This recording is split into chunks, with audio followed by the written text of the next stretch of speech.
That's enough of that. Anyway, hello there! Good evening, as Hitchcock would say. Nate Jackson, Criterion Collection Reviewer Guide of the Swords, Part 3, Hitchcockapalooza!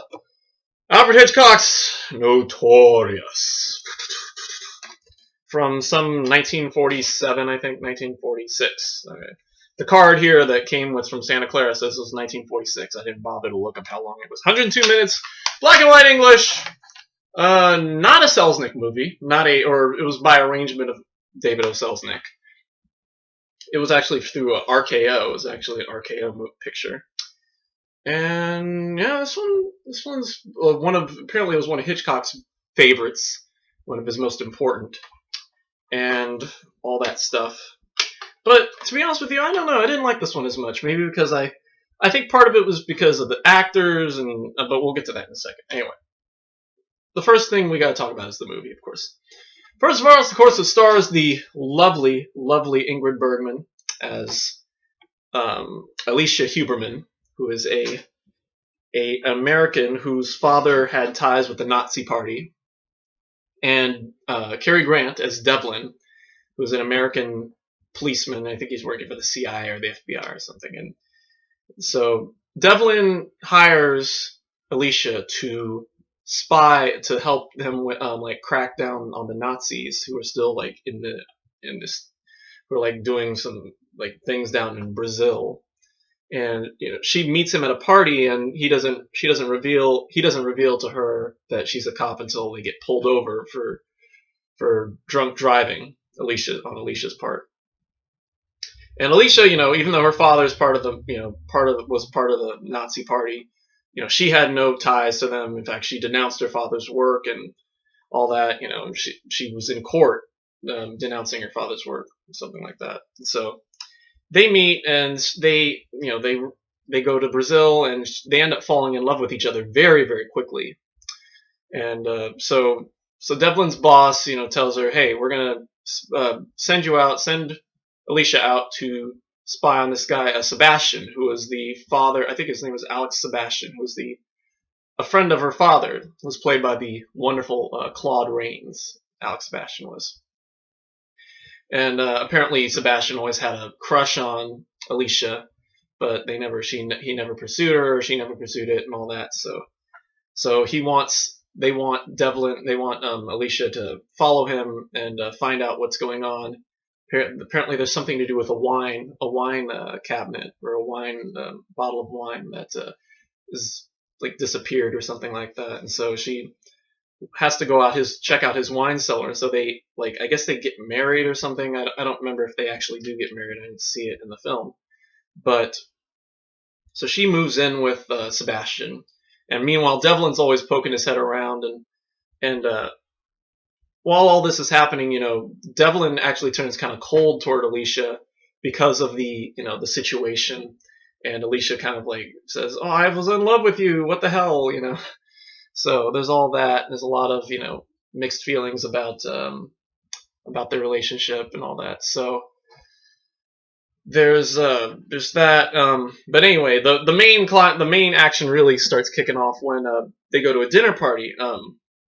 Beforehand, Alicia asks Sebastian for keys, for a set of keys, and until she realizes that she doesn't get a key to the wine cellar, and so she asks Devlin for his set, and she takes his key off the ring, and so she has it. And there's this really memorable shot of from this memorable boom shot that people talk about, where it's we see at the beginning of the dinner party, we see from the top of the stairs, it zooms in closer and closer to Alicia, to her bottom left side, and you see the key in her left hand, as she kind of dangles it around. It's just this really long shot from on top of the stairs. And yeah, it's a really nice shot. And so anyway, so they're at the party. Devlin comes in, and they switch the keys. She gives him the key. He goes down to the wine cellar to check it out, and he accidentally drops a bottle while Alicia's doing lookout. And they go in, and they find out that the bottle was full of sand, which was actually this uranium ore. And so that's what they were transporting. It's not full of wine. And so he tries to clean it up, and while they're doing so, Sebastian finds them. He doesn't find the bottle broken, but he finds them together, and so he realizes, yeah, yes, we've been in love and all that, but I was there before you and all that. So anyway, later on, Sebastian realizes that he's missing his key, and he goes to talk to his mother about it, who's like been helping him. I guess she's still a Nazi or something like that. So, but yeah, but then later he finds out that it's been replaced. So he goes down and he finds out that the broken bottle was replaced with one from with a different label, and all that. So he realizes that Alicia, is kind of a spy, was an American spy, and so he plots with his mother to poison her. She tells Sebastian to poison Alicia slowly, and I believe what happens. I don't think they explicitly say it, but I think they put the uranium in her coffee, which she drinks slowly but surely. And so she meets with Devlin the next day, and she's really ill and pale.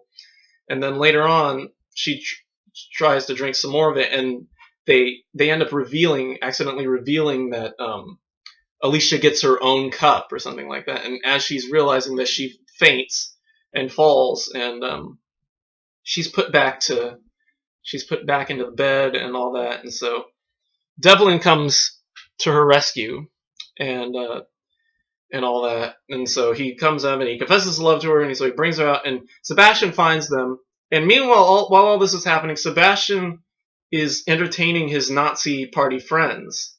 And so he has to go along with the fact that Alicia called the hospital to go to the hospital and all that, because he has to hide the fact that that there wasn't a blunder, and that he didn't let Alicia accidentally break a bottle, and that his plan wasn't that their plan could go on as noticed. However, the only problem with that is that Alicia couldn't have called the hospital because they took out the phone. They took out the phone in her room, so she couldn't call for help.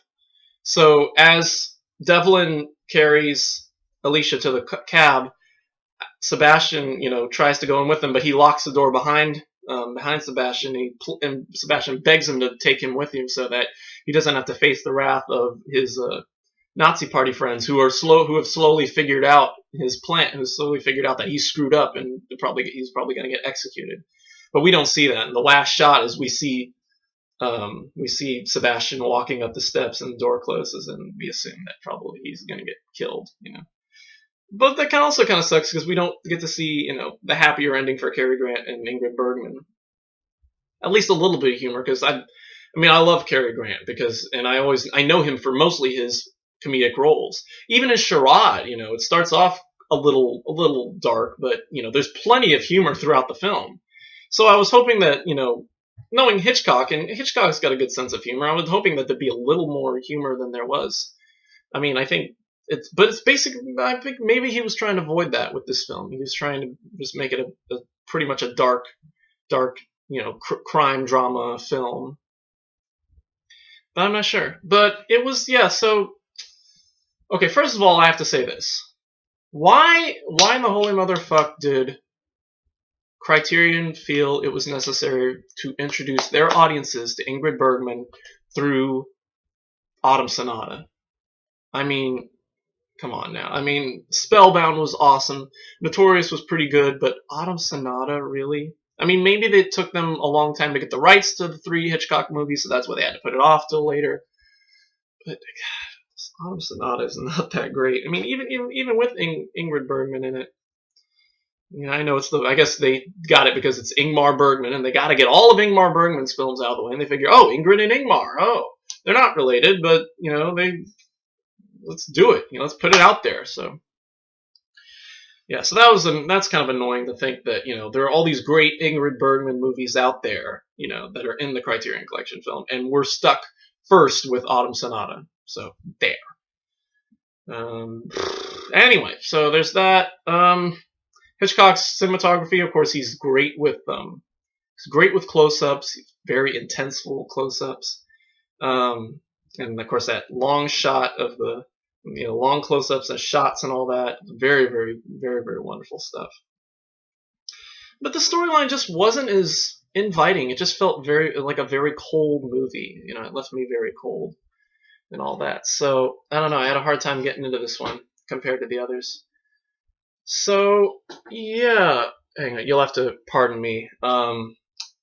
As before, because I didn't have the case, and like with the other Hitchcock movies, there are a lot of supplements in this one. So I'm pulling up Notorious on the computer behind me. So anyway, but yeah, let's give it a rating. B plus, B plus. Not as good as Spellbound. Definitely better than Rebecca, but it's just like I said, the storyline is just a little cold, a little dark, but it is very very gripping though. It's very suspenseful, and Hitchcock is the man of suspense. So I would totally recommend checking it out. Ingrid Bergman, Cary Grant, you can't go wrong, and Claude Rains is wonderful as well. But yeah, it's just a little darker, a little harder to watch, just because of and because of the whole Nazi overtone. It isn't a propaganda film because this is after the war. But still, it's a little tricky to watch. But B plus is not bad of a grade. So anyway, moving this over so I could see the supplements, so I could access the supplements. So Notorious Dossier. Let's see supplements. The Song of the Dragon. Oh, this is Song of the Dragon was the short story that Notorious was based on, and there's just got some excerpts from that, a little different. Uh, there's of course production correspondence, letters between David O. Selznick and Alfred Hitchcock, and all that stuff. Ingrid Bergman talking about the Song of the Dragon. There's a whole section on rear projection, which there's a lot of, like when Alicia and Devlin are at the racetrack, and I think when they have like coffee at this cafe. Of course, production stills, some deleted scenes. There were a lot of tag scenes that they had tried out, which were, I guess, all cut out. Devlin was introduced a little earlier at the courthouse after Alicia was done testifying against her father, or for her father, or whatever. There's an alternate endings. There's a bunch of alternate endings that they tried. Scripts, not actual filmed things. Publicity stills, 4 different trailers. The Fate of the Unica Key, which was Ingrid Bergman presented. In 1979, the American Film Institute presented Alfred Hitchcock with the Lifetime Achievement Award. Ingrid gave him the key from the thing, and so there's a little essay, a little illustrated essay about that. There's a little film excerpt from Ingrid and Alfred Hitchcock at Heathrow Airport, and Alfred interviews Ingrid, and it's kind of cute. And then, of course, finally and last and not least, there is the Lux Radio Theater adaptation from 1948, 2 years after the film, featuring Ingrid Bergman reprising her role as Alicia, Joseph Cotton again playing Devlin. He's just all over these Lux Radio Theaters. The great Joseph Kearns is Alex Sebastian, which is kind of cool. I recognize Kearns. He was on the Jack Benny program a couple times. And yeah, that's about it. And just like before, just like all the others, they're just pretty inferior to the actual plays, the movies.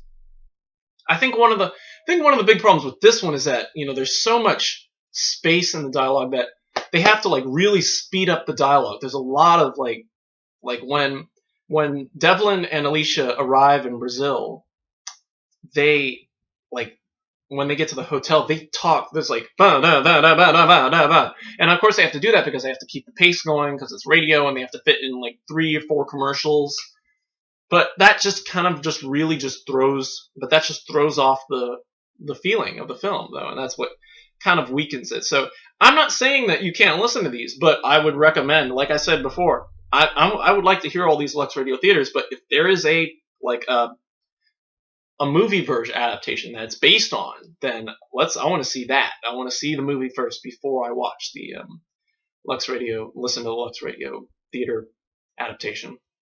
So yeah, I'm hoping that, but like I said, I know Criterion are going to keep them coming. I hope to hear more of these. And yeah, so that's the supplements. That's the movie.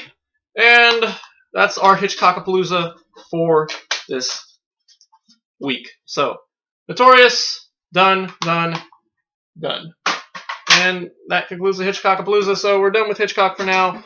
I don't think there are any more. I think there The Wrong Man might be in the Criterion Collection. I don't think so, though.